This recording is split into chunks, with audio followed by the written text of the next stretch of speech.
정은주 집사님께서 성경 봉독해 주시겠습니다. 오늘 말씀은 야고보서 3장 1절에서 3절 말씀입니다. 내 형제들아, 너희는 선생된 우리가 더 큰 심판을 받을 줄 알고 선생이 많이 되지 말라. 우리가 다 실수가 많으니 만일 말에 실수가 없는 자라면 곧 온전한 사람이라. 능히 온 몸도 굴레 씌우리라. 우리가 말들의 입에 재갈 물리는 것은 우리에게 순종하게 하려고 그 온 몸을 제어하는 것이라. 아멘. 허영진 목사님께서 온전해야 할 사람이라는 제목으로 하나님의 말씀을 전하시겠습니다. 평안하셨습니까? 네. 오늘은 야고보서 3장 말씀을 보도록 하겠는데요. 야고보서 3장 말씀을 보기 전에 1장 26절, 27절 말씀을 먼저 한번 보고 들어가겠습니다. 누구든지 스스로 경건하다 생각하며 자기 혀를 재갈 물리지 아니하고 자기 마음을 속이면 이 사람의 경건은 헛것이라. 하나님 아버지 앞에서 정결하고 더러움이 없는 경건은 곧 고아와 과부를 그 환난 중에 돌보고 또 자기를 지켜 새 속에 물들지 아니하는 그것이니라. 이렇게 26절, 27절은 말씀했습니다. 26절, 27절이 말하는 것은 경건이죠. 경건을 키워드로 해서 경건한 삶이라고 하려면 이 두 가지 조건을 갖춰야 한다라고 말합니다.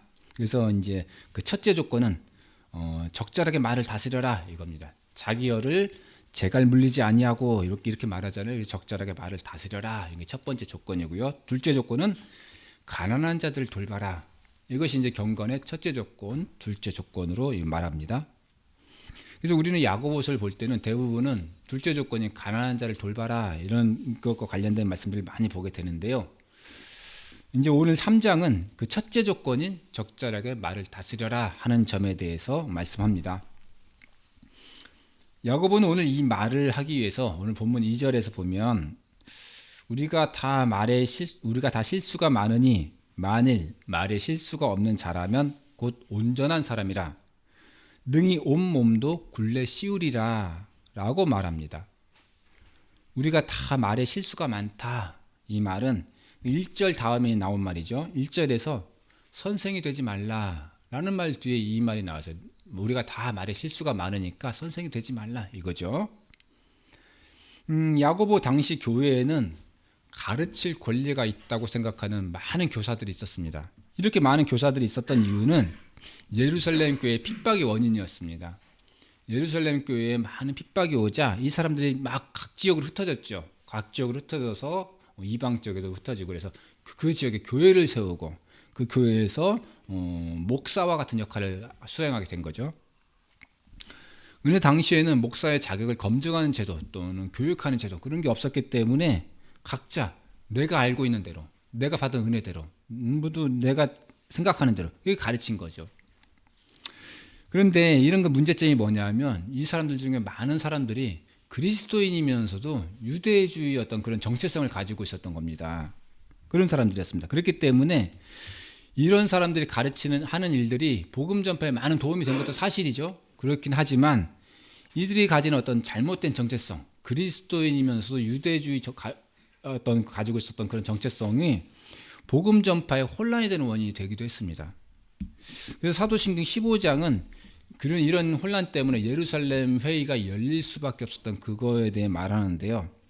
사도행전 15장 1절은 왜 예루살렘 회의가 열려야만 했는지 그 원인을 말하고 있습니다. 한번 읽어볼게요. 어떤 사람들이 유대로부터 내려와서 형제들을 가르치되 너희가 모세의 법대로 할례를 받지 아니하면 능히 구원을 받지 못하리라 하니 이렇게 말하고 있습니다. 그래서 당시에 잘못된 가르침을 이렇게 전하고 있었다는 거죠. 그래서 이런 문제들이 일어나고 있었다. 그래서 이런 문제가 심각하기 때문에 사도들이 예루살렘에 모여서 그 해결책을 논의하기에 이르렀다라는 것입니다. 이런 이유로 야고보는 1절에서 교사들을 향하여 선생된 우리가 더 큰 심판을 받는다. 그러니 선생이 많이 되지 말라. 라고 말한 후에 2절에서 그 이유를 설명하고 있는 겁니다. 그래서 우리가 선생이 되지 말아야 될 이유는 우리가 다 말에 실수가 많은 사람인 것이 그 이유입니다. 내가 다른 사람들보다 더 뭔가를 알고 있다고 생각하고 또 내가 알고 있는 그것이 내가 가르칠 만한 가치가 있다라고 생각하기 때문에 우리는 선생이 되려 합니다. 그러나 야고보는 우리 이런 생각을 경계합니다. 선생된 우리가 더 큰 심판을 받는다. 그러니 자중해라 라는 것입니다. 우리가 다 말에 실수가 많은 사람들이기 때문에 말하는 것을 다른 사람들을 가르치려 하는 일에 신중해라 라는 것이 야고보의 말입니다. 우리가 다 말에 실수가 많다는 야고보의 주장은 먼저는 선생된 자들에게 하는 말입니다. 하지만 일반 교인들에게도 다 포함되는 말입니다. 따라서 우리는 이 말씀에서 우리 모두에게 적용될 수 있는 다음 두 가지 점을 한번 생각해 볼 수가 있습니다. 첫 번째는 말이 실수가 되는 이유는 내가 한 말을 내가 다 지키지 못하기 때문에 실수가 됩니다. 또는 나도 지킬 수 없는 그 말을, 나도 지킬 수 없는 것을 내가 가르칠 때 그 말이 실수가 되는 것이죠.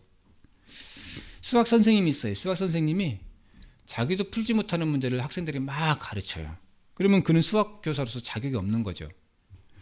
결국 실력은 들통나게 될 거고 자기가 했던 그 수업 내용이 자기에게 비난으로 돌아오게 되는 것을 감수해야 합니다. 교사가 자기가 풀 수 있는 문제를 가르치고 또는 어려운 문제는 막 공부를 해서라도 가르쳐야 되는 것은 자기가 했던 그 수업에 대해서 자기가 책임을 져야 하기 때문이죠. 말을 하는 자도 내가 한 말에 대해서 책임을 져야 합니다. 두 번째는 말에 실수가 없으려면 온전한 사람이 되어야 한다는 것입니다. 온전한 본보기를 보이면서 내가 이렇게 하는 거 잘 봤지, 그러니까 너희들도 이렇게 해야 해 라고 가르쳐야 할 것입니다. 그때야 그의 가르침이 영향력 있게 되죠. 우리 성경은 온전한 사람이 받을 복으로 주님과 함께하게 되는 것을 말합니다. 그러나 우리 성경에서 온전한 사람이라고 여겨지는 또는 가장 그런 본보기로 보여지는 아브라함, 또 노아, 또 모세 이런 사람들이 있어요. 근데 이런 사람들마저도 아무런 흠결이 없이 온전한 사람이 아니었어요. 그러므로 우리가 모세나 아브라함, 노아 이런 사람들도 온전하게 그렇게 아무런 흠결도 없었는데 우리가 온전해지는 것이 과연 가능한가? 그것은 거의 불가능한 일이 아닌가라고 생각할 수 있습니다. 그래서 이러한 성찰이 우리가 온전해지는 것이 불가능에 가깝구나라는 것을 안다면 우리가 말에 실수가 없는 것도 거의 불가능하구나라는 그런 결론으로 이어지죠. 그러므로 우리가 실수를 줄이기 위해서는 우리 말에 신중하고 또 말을 줄이고 또 가르치는 것을 조심해야겠구나라는 결론에 이르게 됩니다. 우리가 신앙생활을 하는 데 있어서 가장 중요한 도구는 바로 말입니다. 목사는 말을 통하여 가르치고 성도는 말을 통하여 하나님의 은혜에 응답합니다. 우리 예배도 다 말로 이루어져 있습니다. 우리는 말은 한번 뱉어버리고 나면 공중으로 사라져 흔적이 남지 않는다라고 생각하지만 그렇지 않습니다. 한번 공중으로 퍼진 말은 절대 없어지지 않습니다. 음성이 만들어낸 일단 물리적인 파동도 있어요. 물리적인 파동은 그 힘이 약해지긴 하죠. 약해지긴 하지만 또는 거의 소멸했다고 봐도 될 만큼 작은 값으로 변하거나 또는 다른 힘이 흡수되어 다른 형태로 변하는 것이지 결코 없어지지 않습니다. 또 한 번 뱉어낸 상대의 귀에 들어간 언어, 이제 물리적인 걸 봤다면 이번에 언어적인 면에서 이 언어의 힘도 결코 없어지지 않습니다. 파동이 동심원을 그리면서 호숫가에 켜켜이 쌓이는 것처럼 듣는 사람의 마음에 그 언어는 켜켜이 쌓여갑니다. 좋은 말은 좋은 에너지로, 악한 말은 악한 에너지로 듣는 사람의 마음에 켜켜이 쌓여갑니다. 말은 이렇게 에너지입니다. 말이 가진 에너지의 상징성은 하나님께서 말씀으로 이 세상을 창조하신 사건입니다. 하나님의 말씀에는 세상도 창조할 능력이 있었습니다. 또 하나님의 말씀과는 비교가 되지 않지만 사람의 말에도 나름의 힘이 있습니다. 말에 따라 다른 사람을 움직이기도 하죠. 또 말로 다른 사람을 살리기도 하고 또 말로 전쟁이 일어나기도 합니다. 이렇게 말에는 큰 힘이 있는데 야고보는 그 힘을 4절에서 사공이 자궁키로서 배를 운항하는 것에 비유합니다. 야고보는 말의 이 힘이 긍정적으로만 작용하지 않는 것에 대해서도 말하는데요. 5절에 보면 5절에서 작은 불이 큰 산을 태우는 것을 말의 힘이 비유하기도 하고요. 또 온몸을 더럽히고 삶의 수레바퀴를 불사르는 것이 바로 말이고요. 그 사르는 것이 바로 지옥불에서 난다고까지 이렇게 말하고 있습니다. 야고보는 8절에 보면 혀는 능히 길들일 사람이 없다라고 단언합니다. 세상의 짐승과 또 새와 벌레와 바다의 생물까지도 다 길들일 수 있지만 혀만은 길들일 수 없다라고 말합니다. 혀는 악이고 또 죽이는 독이 가득한 것인데 그 이유는 한 입으로는 하나님을 찬송하면서도 또 한 입으로는 하나님의 형상인 사람을 저주하기 때문이다 라고 말합니다. 그러나 야고보는 그리스도인이라면 그래서는 안 된다라고 말합니다. 그리스도인이라면 어떻게 한 입으로는 하나님을 찬양하고 또 다른 입으로는 하나님의 형상의 사람을 저주하는 말을 할 수 있겠느냐라는 것입니다. 무화과 나무가 감람 열매를 맺지 못하는 것처럼 또 포도나무가 무화과를 맺지 못하는 것처럼 하나님의 형상대로 지음받은 사람이 사람의 그 입에서 찬송과 저주가 동시에 나오는 그러한 일을 하는 것은 하나님의 질서에 맞지 않는다라고 말합니다. 하나님의 질서는 각 지체가 자기의 역할대로 그 쓰임을 다하는 것입니다. 샘은 단물을 내야 하고 생명 있는 것은 하나님을 찬양하는 것입니다. 쓴물을 내는 샘, 하나님을 저주하는 생명은 하나님의 질서에 어긋나는 것이지만 오늘날 우리 사람들은 단물과 쓴물을 함께 내고 있고요. 또 찬양과 저주를 한 입에 담고 있습니다. 우리 사람이 하나님의 질서로부터 그만큼 멀리 떨어져 있는 것입니다. 교회에서 말을 제일 많이 하는 사람이 목사이죠. 목사입니다. 예배 시간에도 다들 조용히 경청하시는데 저 목사 혼자만 말을 합니다. 그래서 2절 말씀에 따라서 말을 많이 할수록 더 온전해져야 한다라는 전제를 세운다면 목사는 이 교회에서 제일 온전해져야 할 사람입니다. 그런데 그렇지 않지요. 말은 많이 하고 또 가르치는 직위에 있지만 실상은 너나 나나 똑같은 성도에 불과합니다. 하나도 더 나은 것 없는데 가르치는 자의 직위에 있기 때문에 가르치는 고충을 안게 된 사람이 목사죠. 교육자들입니다. 선생된 우리가 더 큰 심판을 받는다는 야고보의 말씀에 가장 가슴에 찔리는 사람이 바로 목사입니다. 그래서 더 큰 심판을 받는다라는 야고보의 말은 바꿔 말하면 더 큰 상도 받는다라는 말이죠. 더 큰 상을 받을 것도 기대할 수 있는데 그런데 여러분 생각해 보면 더 큰 상을 받는 길은 좁고 어렵죠. 하지만 더 큰 심판을 받는 길은 넓고 쉽습니다. 그렇기 때문에 항상 삼가고 조용히 살아야 하는 것이 목사의 삶인 것 같습니다. 그러나 여러분 오늘 야고보서의 말씀은 목사들에게만 해당되는 말은 아니라고 말씀드렸습니다. 야고보는 우리가 다 말에 실수가 많은 사람들이다 라고 말했습니다. 특별히 선생된 자들 뿐만 아니라 모든 성도가 다 말에 실수가 많다는 것을 지적했습니다. 이것은 모든 성도가 다 온전함에 가까워지기 위해 노력해야 한다는 것을 말합니다. 야고보는 13절에서 이렇게 질문합니다. 너희 중에 지혜와 총명이 있는 자가 누구냐? 라고 질문을 합니다.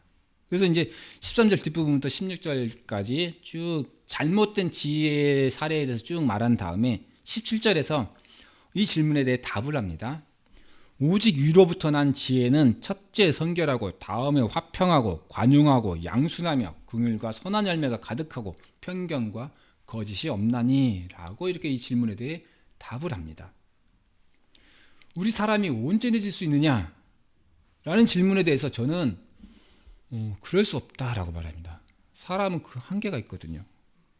그렇다면 또 반대로 우리 사람은 온전해질 수 없으니까 그렇다면 온전해지는 것을 포기해야 하는 것이 옳지 않느냐? 그리고 내 본성대로 즐기며 사는 게 좋지 않겠느냐라고 이렇게 물어본다면 저 그에 대해서도 그럴 수 없다라고 말합니다.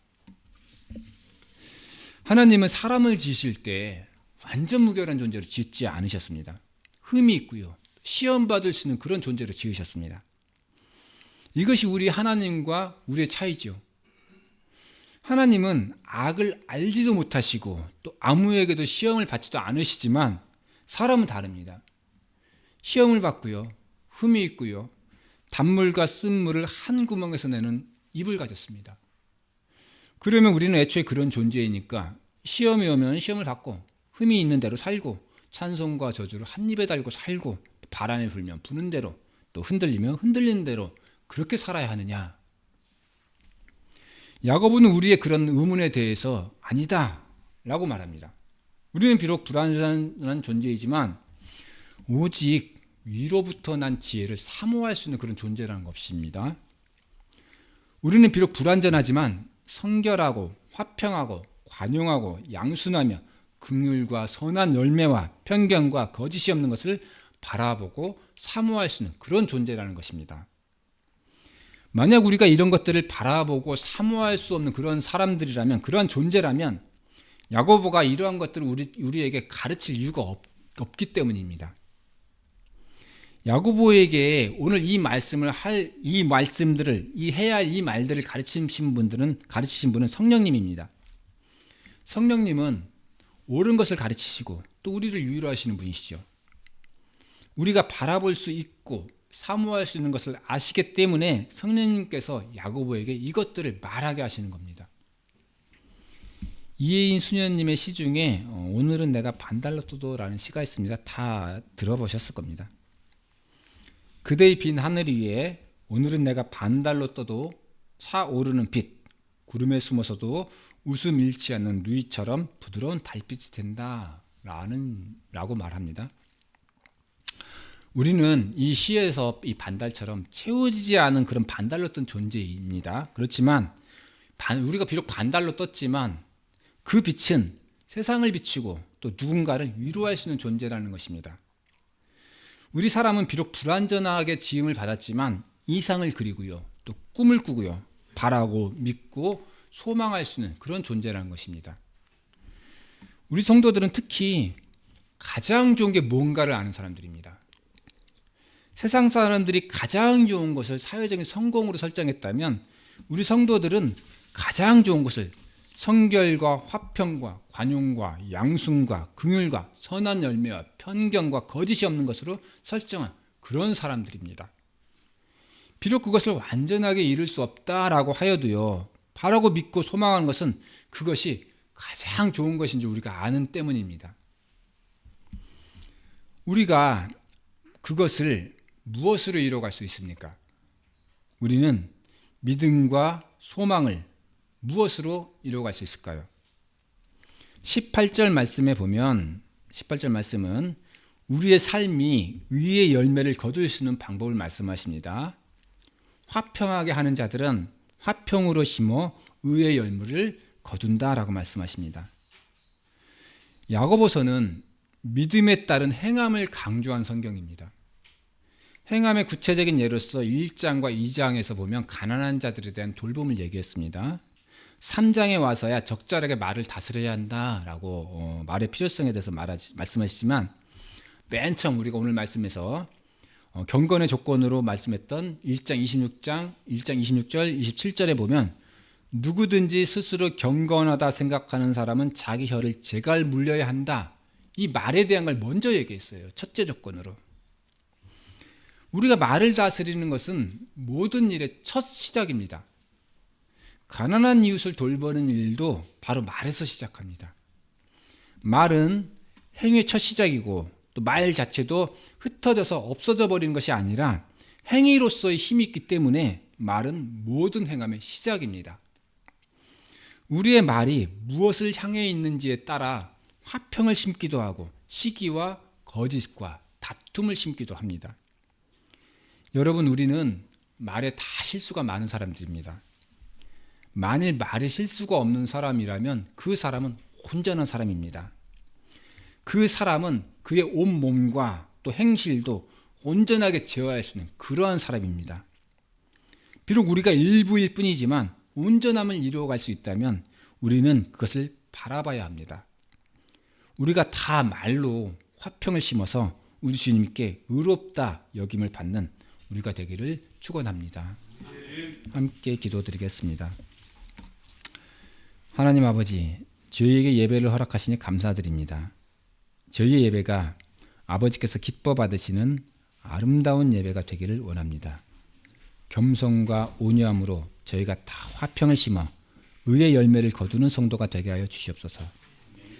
저희 입이 다 하나님을 찬양함으로 아버지의 영광이 가득한 교회가 되게 하여 주시옵소서. 예수님의 이름으로 기도드렸습니다. 아멘.